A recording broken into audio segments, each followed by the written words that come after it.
Bonjour et bienvenue.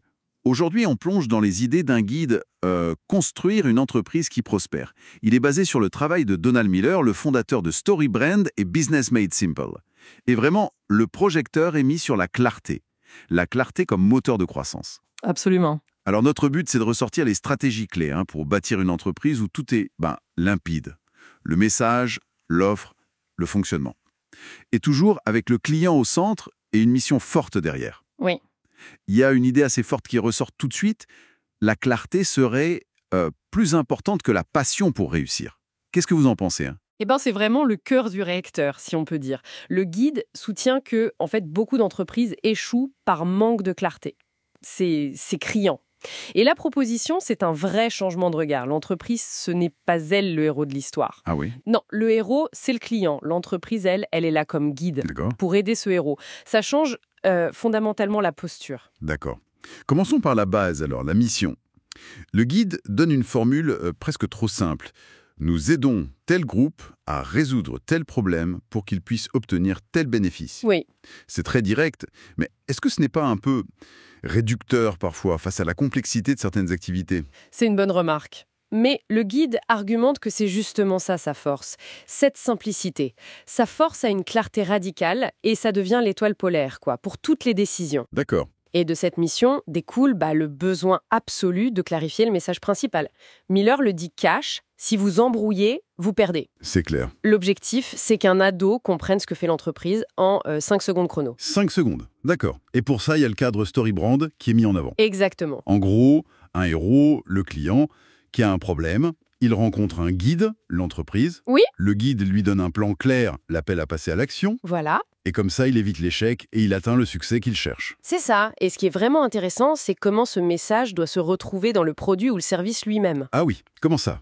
Selon le guide, un bon produit, il résout le problème externe. Le truc concret, Ok. Mais un excellent produit, lui, il s'attaque aussi au problème interne, c'est-à-dire la frustration, le doute que ressent le client. Je vois. L'émotionnel. Tout à fait. Et même aux problèmes philosophiques, ce qui touche au juste à l'injuste. Par exemple, besoin externe, j'ai besoin d'un site web.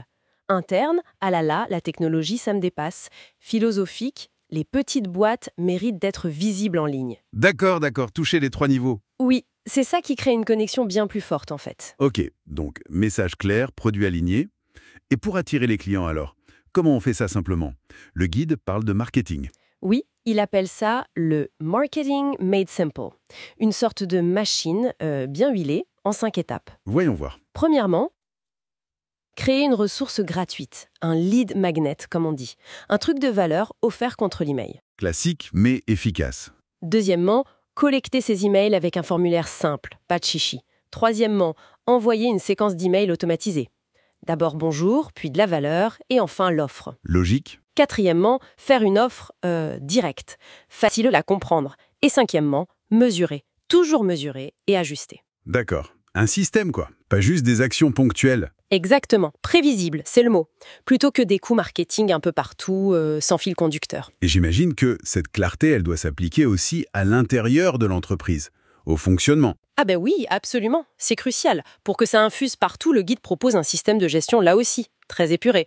Le Business Made Simple Operating System, BMSOS. BMSOS, d'accord. L'idée, c'est vraiment de lutter contre la complexité qui guette toutes les boîtes qui grandissent. Et ça repose sur quoi concrètement?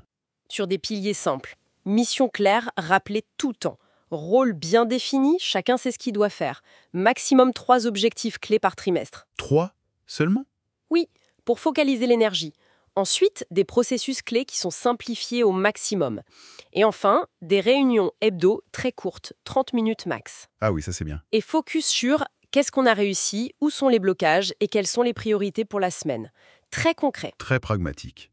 Un dernier point abordé, et il est important, c'est le passage d'entrepreneur à leader. Qu'est-ce que ça veut dire dans cette logique de clarté? Ça veut dire apprendre à déléguer, vraiment. Faire confiance à l'équipe. Pas toujours simple. Non, c'est sûr. Et surtout, ça veut dire se concentrer sur 4 rôles essentiels pour le dirigeant. Maintenir la vision, assurer la clarté encore elle, à tous les niveaux, faire preuve de courage pour les décisions difficiles et investir dans le développement de son équipe. C'est un lâcher-prise en fait.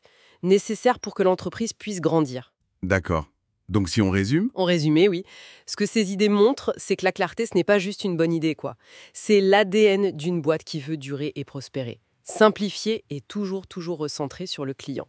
De la mission jusqu'en management de tous les jours. C'est ça le fil rouge. et pour finir, une petite question, inspirée par tout ça pour réfléchir un peu. Si la personne qui dirige l'entreprise devait s'absenter, disons 1 mois, sans prévenir, qu'est-ce qui est vraiment en place, là, aujourd'hui, pour que la boîte continue de tourner efficacement sans elle? Excellente question. C'est un bon test, je trouve, pour voir où on en est sur ce chemin d'entrepreneur à leader. Voilà, merci beaucoup de nous avoir rejoints pour cette exploration.